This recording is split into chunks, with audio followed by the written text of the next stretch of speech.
धन्यवाद। लाइव में जुड़े हुए हमारे मंच पर सभी साथियों को मेरा प्रणाम। जो साथी लाइव को देख रहे हैं उन सभी साथियों को मेरा प्रणाम। देखिए सर, सहारा से भी विवाद 2012 से स्टार्ट हुआ, लेकिन सुप्रीम कोर्ट ने जो भी आदेश दिया, इन्होंने मैनेजमेंट ने या इनके वरिष्ठ अधिकारियों ने ऑर्डर का पालन किया ही नहीं। सबसे बड़ी जो गलती रही है और आज कंपनी इस स्थिति पर पहुंची है, तो एक गलती के कारण से आज ये दुर्दशा कंपनी की हुई है। कंपनी के डायरेक्टर ने, कंपनी के प्रबंधन ने और कंपनी के जो भी लोग थे, इन्होंने ये जमाकर्ता के हित के लिए, कार्यकर्ता के हित के लिए और अपने स्टाफ के हित के लिए इन्होंने सोचा ही नहीं। पूरा गुमराह किया और गुमराह करते करते आज 12 साल तक झूठ बोलते आ रहे हैं, एम्बार्गो का बहाना लेते आ रहे हैं। अब मैं कहूं कि इनके कहने के मुताबिक 217 शहरों में इन्होंने कहा कि हमने प्रॉपर्टी ली है, लेकिन जो भी हमारे साथी मंच पर जुड़े हुए हैं, जो भी हमारी लाइव को देख रहे हैं, तो इन्होंने 8 दिन तक अपने जमाकर्ता जो एडवाइजर इनके जो लोग हैं, एजेंट लोग हैं, इन्होंने अभी तक ये नहीं बताया कि सहारा इंडिया के नाम से इतनी कंपनी है। प्रॉपर्टी तो उन्होंने ली है, लेकिन कहीं किसी कंपनी के नाम से ली है, कहीं किसी व्यक्ति विशेष के नाम से ली है, कहीं किसी के नाम से ली है। जैसे मैं अपने यहाँ का उदाहरण दूं, ग्वालियर की प्रॉपर्टी प्राइम सिटी के नाम से थी और इन्होंने ये प्रॉपर्टी अभी 1500 करोड़ की सेल किया है। हमारे मंच पर जुड़ के कहते हैं कि 10,000 करोड़ रुपए या जो भी प्रॉपर्टी बेचेगी सेबी ज्वाइंट अकाउंट में जाएगा। मैं ठीक है, इनकी बात को मानता हूं, स्वीकार भी करता हूं, लेकिन जो सुप्रीम कोर्ट की गाइडलाइंस थी 25,000 करोड़ की, तो 25,000 करोड़ से अधिक तो प्रॉपर्टी या जो पैसा आता नहीं लेती, 25 ही लेती ना। उसके बाद इनको पता ना था, लेकिन चूंकि इनके मन में खोट है, इनका मन स्वयं साफ नहीं है, इन्होंने गलती किया है कि पेपर पे पेपर पलटते गए और ये आज साबित नहीं कर पा रहे कि कंपनी हमारी सही तरीके से चली है। आज देखिएगा सर, और मैं जितना कहूं तो आप खुद देख रहे हैं, हमसे ज्यादा आप इसकी गणना भी कर रहे हैं कि कितना माननीय कपिल सिब्बल को फटकार लगी है। जज ने कितनी बार इनको एक भी बात को मानने को स्वीकार नहीं किया है। तो गलती तो सर पूरी है, लेकिन इसमें सबसे ज्यादा परेशान हो रहा है वो हमारा जमाकर्ता हो रहा है, और उससे कहीं ज्यादा परेशान है तो हमारा एडवाइजर परेशान हो रहा है, जिनकी कई लोगों की आत्महत्याएं हो गई और आज वे मुंह छुपा करके कई लोग सिटी छोड़कर चले गए, कई लोग सिटी में निकल नहीं रहे हैं, कई लोग सामाजिक कार्यक्रमों में नहीं पहुंच रहे हैं। ये स्थिति बना दी है। ऐसा पहला हमने उद्योगपति क्षेत्र देखा है जिसमें सतीश जी अपने वर्कर को। सतीश जी, मैं एक बात जानना चाहता हूं। उस दिन जो कल, हालांकि मैं उसका नाम नहीं, जो सज्जन आए थे हमारे शो में, और हो सकता है आज भी वो जुड़े, तो उन्होंने ये कहा कि अभी भी सहारा के ऑपरेशन, फाइनेंशियल ऑपरेशंस चल रहे हैं। तो ये जो कौन सी कंपनी चल रही है और देश के किन किन हिस्सों में वो काम कर रही है और कितना का प्रत्येक दिन जो है वो पैसे वो उठा रही है और उसका क्या निवेश कर रही है, उसका क्या ये है, ये भी लोगों को मालूम है या नहीं है, या वो चलते रहना चाहिए? अगर उसका ऑपरेशन ठीक चल रहा है तो वो चलते रहना चाहिए, क्या है उसके बारे में क्या जानकारी है? सर, वो star multi credit corporate society का जो ऑपरेशन चालू रखे हैं, कई इनकी दुबके चुपके ब्रांच चल रही हैं और वहां से ये रिन्यूएबल कलेक्शन ले रहे हैं, री इन्वेस्टमेंट कर रहे हैं। जो कैश इनके पास आ रहा है वो स्वयं फ्रेंचाइजी गार्जियन या फील्ड या ऑफिस का ब्रांच मैनेजर है, वो अपना भुगतान निकाल रहा है और पब्लिक से पैसा ले रहा है। ये आज चल रहा है। कई ब्रांच यहाँ खुली है, लेकिन वो ऐसी ब्रांचें 5 से 6% है, 95% पूरे हिंदुस्तान की ब्रांचें बंद हैं। अभी हमारा एक उत्तराखंड से कॉल आया था और उन्होंने एक अभी एफडी तत्काल में किया है, 2-3 महीने पहले किया है। उन्होंने 1.5 लाख की एफडी का इन्वेस्टमेंट किया है और उनसे कहा गया था कि आप ऐसा कर दीजिए, ऐसा हो जाएगा।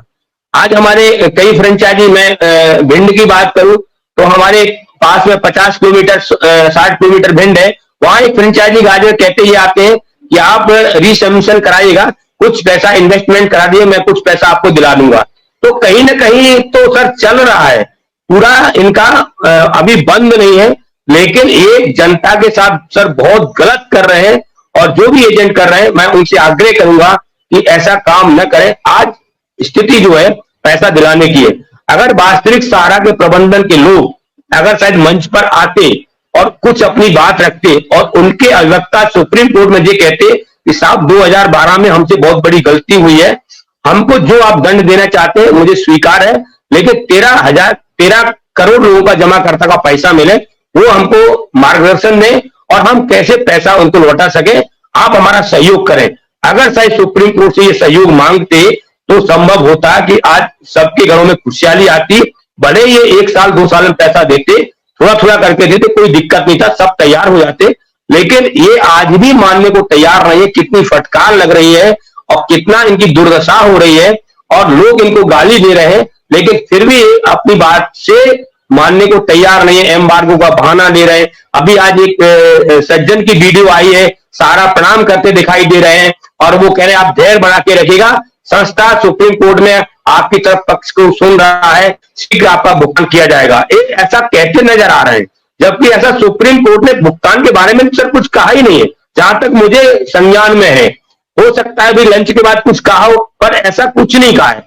सिर्फ कहा है तो यही कहा है कि आपका रियल एस्टेट का जो 10,000 करोड़ का पैसा है वो आप जमा करें, और उसके अलावा जो भी बातें कपिल सिब्बल महोदय जी ने कही है, तो जज महोदय जी ने उनकी बात को कोई को माना नहीं है। तो मुझे तो जहां तक लग रहा है सर 3 दिन की जरूर सुप्रीम कोर्ट में हुई है, कुछ पक्ष ठीक है उन्होंने कहा है, बाकी आपने बहुत इंपॉर्टेंट चीज की तरफ इशारा किया, इसीलिए मैं कह रहा हूं कि वो आपका जो मुख्य बात है पीआईएल का, वो बहुत इंपॉर्टेंट हो गया है अब।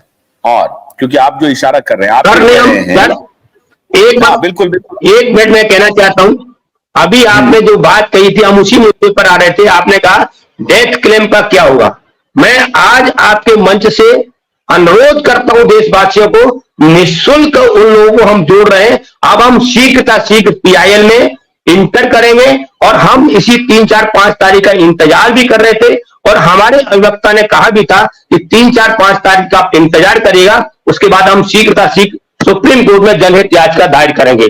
तो हम आपके मंच से ये दो बातें यहां घोषणा करना चाहता हूं कि जो लोग विकलांग हैं वो हमसे शीघ्र हमको डाटा दे दें, और जिन लोगों की डेथ हो गई है नॉमिनी लोग, वो हमको डाटा दे दें, निःशुल्क हम उनको सुप्रीम कोर्ट में उनका केस लड़े, कोई एक पैसा नहीं लिया जाएगा। सर मैं सभी से अनुरोध करता हूं कि जितना जल्दी हो सके हमको डाटा ये उपलब्ध करा दें, जिससे हम जज महोदय के सामने कह सके कि साहब ऐसी स्थिति है और ये देश के सामने गंभीर भयानक स्थिति बनी हुई है। तो मुझे लगता है कि हमको राहत मिलेगी, लेकिन हम सुप्रीम कोर्ट में जल्दी शीघ्र इंटर करेंगे सर। ये तो बहुत इंपॉर्टेंट बात आपने कहा मुकेश जी, अभी जो सुप्रीम कोर्ट में जो कार्रवाई हो रही है, वो कार्रवाई तो ये हो रही है कि साहब सेबी के जो कंटेम्प्ट किया है, सरकार का ने जो कंटेम्प्ट किया है, कोर्ट का जो कंटेम्प्ट किया है सहारा ने, सहारा को पहले वो पैसा सेबी के अकाउंट में रियल एस्टेट का जो 10,000 करोड़ बाकी है वो जमा कीजिए। उससे ये बात कहीं नहीं आ रही है कि पैसे लेकर के निवेशकों का पैसा लौटाइए। लौटाने की तो बारी फिर सेबी के पास आएगी। कोर्ट ये कभी नहीं कह रही है कि हमें निवेशकों का पैसा अभी लौटाना है, कैसे लौटाना है। अगर वो ये बात कहती कि जल्दी पैसा दीजिए, हमें निवेशकों का पैसा लौटाना है और उसके लिए हम रास्ता तैयार कर रहे हैं, तब तो बात सुनी जाती। कोर्ट अभी इस पक्ष पर ही ध्यान लगाए हुए है कि कैसे सहारा से 10,000 करोड़ रुपए जो रियल एस्टेट का पैसा है वो लिया जाए। कोर्ट ये संज्ञान में ला ही नहीं रही है कि भाई 86,000 करोड़ रुपए की जो देनदारी है, खाली मूलधन और सारे टैक्स वैक्स मिला करके और इंटरेस्ट मिला करके जो 1,12,000 जो सहारा खुद स्वीकार कर रही है, 1,12,000 करोड़ की जो देनदारी है उसका भुगतान कैसे होगा, ये हम कह रहे हैं उसका भुगतान कैसे होगा। अदालत इस पर कोई रुख बता ही नहीं रही है। सर आज रेट पिटीशन की सुनवाई भी अगर होती तो शायद रास्ता खुलता, लेकिन रेट पिटीशन की माननीय नागिन कुशवाहा जी की पिटीशन की भी सुनवाई आज नहीं हो पाई है। 3 दिन गुजर चुके, तो सुप्रीम कोर्ट का आज जो मामला चला है 3 दिन से, वो सिर्फ सेबी के मामला चला हुआ है सर। और अभी देश के जितने भी पीड़ित जमा करता है मैं उनसे सभी से आग्रह करूंगा। देखिए सेबी का मामला चल रहा है और दिन प्रतिदिन ये भुगतान का रास्ता कठिन होता जा रहा है, लेकिन रास्ता तो निकलेगा पर वक्त लगेगा और लड़ाई हमको लड़नी पड़ेगी, घर से निकलना पड़ेगा, आंदोलन भी करना पड़ेगा जबरदस्त, और हम लोग सुप्रीम कोर्ट भी लड़ेंगे सर, तभी संभव हो सकता है। अन्यथा अगर हम लोग हार के बैठ जाएंगे तो पैसा मिलना बहुत मुश्किल हो जाएगा। माननीय हमारे आज नागिन कुशवाहा जी ने ऐसा अपने वाणी में और उन्होंने वीडियो बना के डाली भी है और उन्होंने इस बात को जिक्र भी किया है कि देखो देशवासियों अब